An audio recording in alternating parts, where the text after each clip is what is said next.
ಮೇಲೆ ತರುಣಿಯವರು ಓಡಾಡುತ್ತಾ ಇದ್ದಾಳೆ ಎಂಬುದೇ ಕದಂಬವನದಲ್ಲಿ ತರುಣಿ ಏನು ಮಾಡಿದ? ವಿಧ ವಿಧಗಳನ್ನು ಮುಂದೆ ವರ್ಣಿಸುವುದಕ್ಕೆ ಮುಂದಾದ್ರು. ಸರಿ, ಹಾಗಾಗಿ ನಾನೊಂದು ತೀರ್ಮಾನಕ್ಕೆ ಬಂದೆ. ಏನು ಪ್ರಭು? ಆಕೆಯನ್ನು ಮದುವೆಯಾಗಬೇಕೆಂದು. ಈ ಕಾಲಕ್ಕೆ ಮದುವೆ ಆಗುವ ಬಯಕೆ ಹುಟ್ಟಿದೆ. ನಿಜ. ಏನು ಮಾಡಿದೆ? ಸಂಧಾನದ ಮೂಲಕ ಕರೆತರುವುದಕ್ಕಾಗಿ ಸುಗ್ರೀವನನ್ನು ಕಳುಹಿಸಿಕೊಟ್ಟೆ. ಏನಾಯಿತು? ಸಂಧಾನವನ್ನೇ ಮಾಡಿದು ಸಂಗ್ರಾಮವನ್ನೇ ಬಯಸಿದ್ದ. ಹಾಗಿದ್ರೆ ನಿನ್ನಲ್ಲಿ ಮನಸ್ಸಿಲ್ಲ ಅಂತ ಆಯ್ತಲ್ಲ? ಸುಮ್ಮನಾದೆಯಾ? ಇಲ್ಲ. ಮತ್ತೆ ಆಕೆಯನ್ನು ಧನಧರಣೆಯನ್ನು ತರುವುದಕ್ಕಾಗಿ ಸೋಮರಾಜನನ್ನು ಕಳುಹಿಸಿಕೊಟ್ಟೆ. ಏನೋ ಸಂಧಾನ? ಕೇವಲ ಹುಂಕಾರ ಮಾತ್ರದಿಂದ ಸೋಮರಾಜನ ತರುಣಿ ಧೂಮ್ರಾಕ್ಷರನ್ನು ಸುಟ್ಟದು. ಆಮೇಲೆ ಗಂಡುಗಳಿಗಾದಂತಹ ಚಂಡಮಂಡಲನ್ನು ಕಳುಹಿಸಿಕೊಟ್ಟೆ. ಖಾಲಿಯಾಗಿ ಅವರ ಗಂಡಮಂಡಲವನ್ನ ಶಿವ ಶಿವ, ಅತುಲ ವಿಕ್ರಮಿಗಳಾದ ಚಂಡಮುಂಡರು ಅವರನ್ನು ಕಳ್ಕೊಂಡೇವೆ ಪ್ರಭು.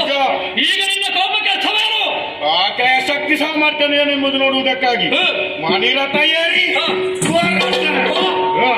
ಪರೀಕ್ಷಣ ಸೇರಿಸಿ ಸಂಬಂಧದಲ್ಲಿ ನಿನ್ನ ತಂಗಿ ಕಲಾದೇವಿಯ ಮಗ ನಿಜ ನಿನಗೆ ಅಡಿಯ, ರಾಜಕೀಯದಲ್ಲಿ ನಿನಗೆ ಆಪ್ತ ಸಚಿವ, ಅಂತರಂಗದ ಅನಾವರಣ ಮಾಡಿ ಅನಿಸಿಕೆಯನ್ನು ಹೇಳುವುದಕ್ಕೆ ಅವಕಾಶ ಕೊಡಬೇಕು ಅಂತ ಧಾರಾಳವಾಗಿ